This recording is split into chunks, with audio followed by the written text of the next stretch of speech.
S, Karthik Mahesh ಅವರು ತಮಗೆಲ್ಲರಿಗೆ ಗೊತ್ತಿರೋ ರೀತಿಯಲ್ಲಿ ಬಿಗ್ ಬಾಸ್ ಆಗಿ ವಿನ್ನರಲ್ಲಿ ಇಲ್ಲಿ ಮತ್ತೊಂದು ವಿಕೆಟ್ ಹೋಗಿದೆ. ಎಂತಹ ದುರಂತ ಅಂತ ಹೇಳ್ಬೋದು. ಬಿಗ್ ಟೋಟಲ್ನ ಚೇಸ್ ಮಾಡ್ತಾ ಇದ್ದಾರೆ. ವಿಕೆಟ್ ಕಳ್ಕೊಂಡ್ರೆ ಬಹಳ ಕಷ್ಟ ಆಗುತ್ತೆ.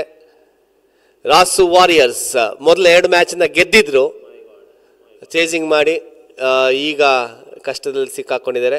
Sir, big boss journey start ಆಗೋಕ್ಕಿಂತ ಮುಂಚೆನೂ ಕೂಡ ತಾವು ಚಿತ್ರರಂಗಕ್ಕೆ ಬಂದಿದ್ರಿ, ಪಾದಾರ್ಪಣೆ ಮಾಡಿದ್ರಿ, ಬಹಳಷ್ಟು ಕೆಲಸ ಮಾಡಿ. ಯಾವಾಗ ಚಿತ್ರರಂಗಕ್ಕೆ ತಾವು ಪಾದಾರ್ಪಣೆ ಮಾಡಿದ್ದು? ನಾನು ಚಿತ್ರರಂಗಕ್ಕೆ ಪಾದಾರ್ಪಣೆ ಮಾಡಿದ್ದು 2021 ಆ್ಯಕ್ಚುಲಿ ಶೂಟಿಂಗ್ ಮಾಡಿದ್ದು. 20 ಶೂಟ್ ಮಾಡಿದ್ದು, 22ಕ್ಕೆ ಡೊಳ್ಳು ರಿಲೀಸ್ ಆಯಿತು. That is my first Kannada cinema. ಅದಕ್ಕೂ ಮುಂಚೆ ನಾನು 2014ರಿಂದ ಸೀರಿಯಲ್ ಮಾಡ್ಕೊಂಡು ಬಂದಿದ್ದೀನಿ. ಸೊ ಬೆಳ್ಳಿ ತೆರೆಗಿಂತ ಮುಂಚೆ ಕಿರುತೆರೆಯಲ್ಲಿ ತಾವು ಅಭಿನಯಿಸ್ತಾ ಇದ್ರಿ. ಯಾವುದು ಸರ್ ಮೊದಲನೇ ಸೀರಿಯಲ್? ನನ್ನ ಮೊದಲನೇ ಸೀರಿಯಲ್ ಖುಷಿ ಅಂತ, ಸ್ಟಾರ್ ಸುವರ್ಣದಲ್ಲಿ.